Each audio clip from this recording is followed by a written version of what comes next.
Bluffing is a huge part of poker. In fact, it's an essential weapon in every player's arsenal. Oh my God!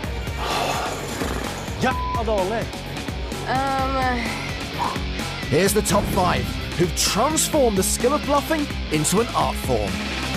Is this real life? Does this happen to me? At number 5, it's Vanessa Selbst. No one folds lightly to Vanessa because everyone knows that Vanessa is aggressor. On the big game, she tangled with Antonio Esfandiari. In this hand, she's bet the flop and the turn, but Antonio isn't a believer. Can Vanessa sell her story on the river? Vanessa could have been semi-bluffing a 5 on the turn just as easily as she semi-bluffed her diamonds. She's met adequate resistance from Antonio the whole way, so I'm fairly certain she knows she can't win this pot by checking. So the question is, surrender or fire one last bullet? She's loading up. And Vanessa fires 59,700 on a stone bluff. There it is, the overbet. We've been here before. This bet is supposed to polarize Vanessa's hand, nuts or air, and Antonio can pretty much only beat air. This would be an absolutely sick call. Vanessa could very easily have played a huge hand the same way. 59-7. 59-7. By overbetting, she's given him really tough odds to make the call, not even getting 2-1. Is a pair of 6s going to win enough to justify those odds? Not likely. Antonio with 119,000 behind. He's probably still thinking about that check raise on the turn. If she had a big hand, would she really have given him the chance to check behind? Finally, and people discount this more than they should, Vanessa has the stupidity factor in her favor. If Antonio calls and he's wrong, he feels stupid. I think Antonio turned it straight with like a 5-7 suited. Yeah. And, What does she and then have? I think she has a flush. I think she has it. Worst read ever. Well, that's what Prahlad the Couch Cannon thinks, but it's Antonio's read that counts here. And Antonio fold. What is going on? Antonio folds. Little bit dirty on the pump fake by Antonio, but Vanessa, wow, what a sick bluff. Nice hand. Thank you. Antonio may not have thought that one through, but at number 4, we find Johnny Lodden thinking long and hard about a very difficult decision at the final table of the EPT 11 Grand Final. Unless he snaps off a 5, he's going to have to check. Well, we went 4-way to the flop, heads up to the turn, which is a 4. That gives him extra outs. Now he can catch a deuce for a straight. The question is, he's got to say to himself, what is this guy calling with? Did he really just have A7 suited and not 3-bet? Well, now Mateos has to bet. By betting now Johnny's got to say, okay, if I call this one, I got to call for the rest on the river. So it's not just like, we'll see what he's got. Now Johnny's got to think about, well, the bet is only 650. There's $3 million in the pot. I have 6 outs. Sure, I'm not the favorite, but it's close. You know, he's not getting the right price, but it's not that far off. If Johnny's right that he's up against the bluff, his 5s are good.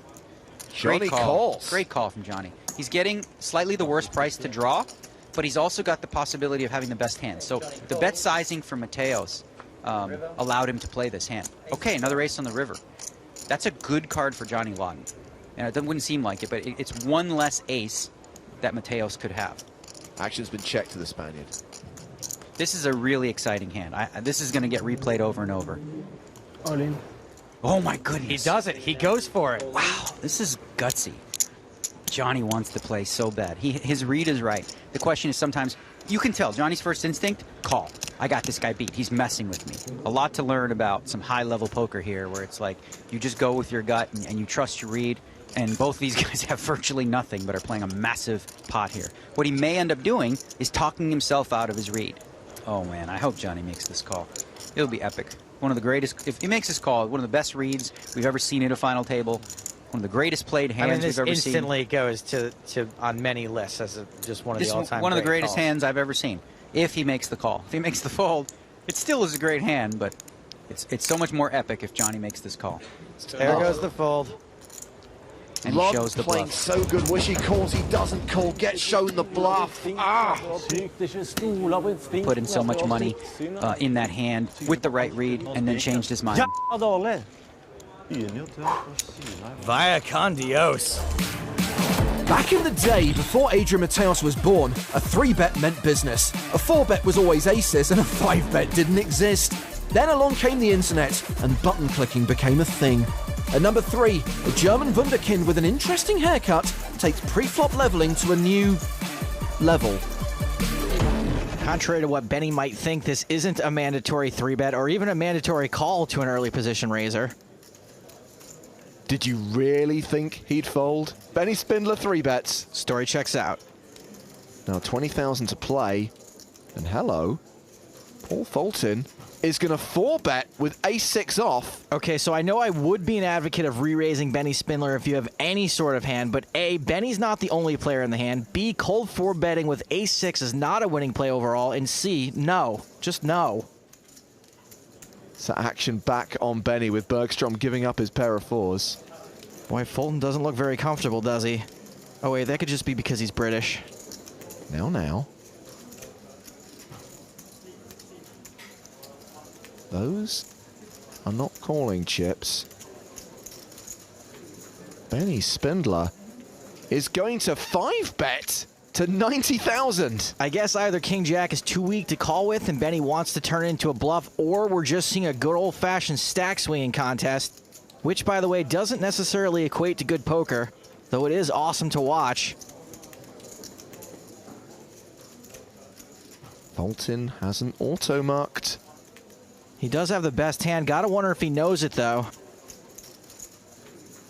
Oh my word, it's a 6-bet. There is some serious button clicking going on here. I'm not even going to pretend like I know what these guys should or are going to do anymore. I'm out. All right, now I know a lot of you kids out there are spitting up your energy drinks and fist pumping in your hoodies like mad, but to me, this is more like a game of chicken than poker. Who will blink first?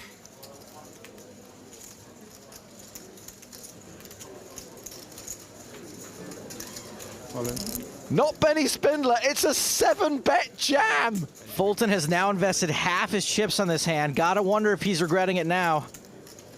Oh my word, this is the sickest hand ever!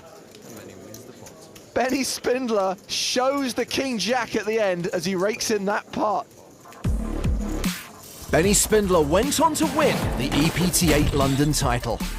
The year before that, Daniel Negreanu stunned the table with one of his favorite party tricks. Daniel is determined Angel Small River Bet is a value hand that Kid Poker can't beat. Although it's hard for him to rep a hand, he's bumping it up. You got aces or kings? Can I say that, or is that illegal? Heads up. I can say what he has, but not what I have. Okay. I'm thinking aces or kings. You think right. Daniel really pulled the trigger correctly on that one. And Shlomi's now thinking, if you've read me for aces or kings, surely you can beat aces or kings. I have to fold. If I show one, do I have to show all? No. Okay. I can show one? I can show one if I want to? I don't feel like it. Never mind. I don't have a good one to show. Aces or kings was good, right? Of course. I'm just saying that's what I thought he had, but not that I could beat it. Daniel knows how to entertain the table, but for max entertainment, you have to show the bluff. At number 1, from Shark Cage, Miss Finland Sarah Shafak pulls off the best bluff of all time on the very first hand. Hi. Hi.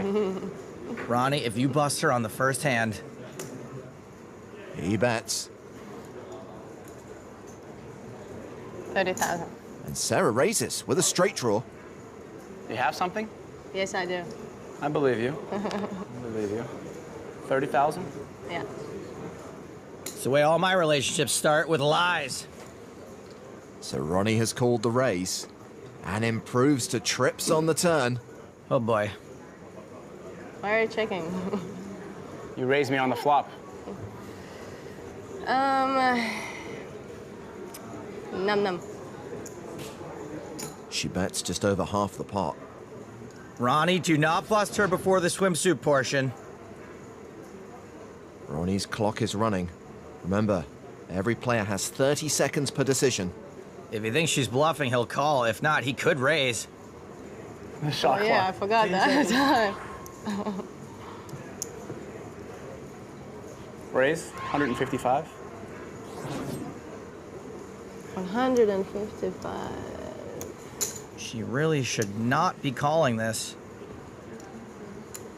255. She re-raises. What? Okay. I'm not used to those, yeah.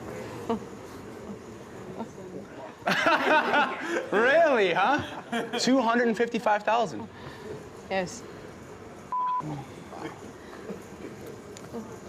Ronnie calls, which means we're going to the river, and that means the cage is coming into play.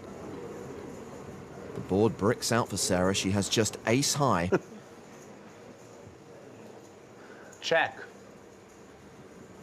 She's bluffed every street so far. All in. And she shoves! Please slide which your card is. She slides out the bluff card. Oh my God! How is this happening? I thought it would be. I wanted to stay and play with you, Miss Finland. I understand. I know I am. 10 seconds, Ronnie. Wow, like that. He's playing a time bank chip. He gets an extra 30 seconds. There's a reason why it's the Finnish reputation, right? I have a 4. He shows her his hand. You know, I have trips. I don't know if I can fold this hand. I don't know how you play. I never played with you before. What is going on here? If I fold this hand and they see this fold and you have like king, queen or something, it's gonna be the most embarrassing thing ever for me. You understand this, right? Okay. I don't have any time to think over this hand. I'm like nervous. I don't know what's going on.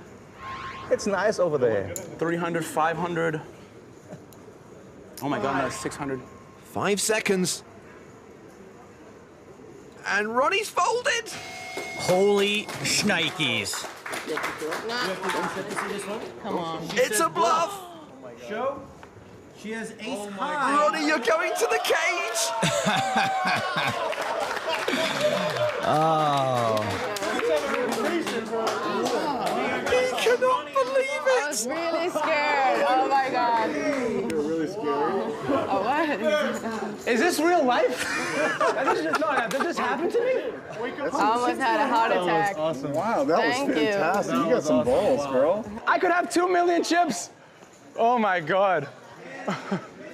Good laydown. Oh my God. Rumour has it Ronnie is still in that cage crying. So those are the PokerStars top 5 bluffs. Keep an eye out for more countdowns on PokerStars.tv. Holy. Would you fold in my hand?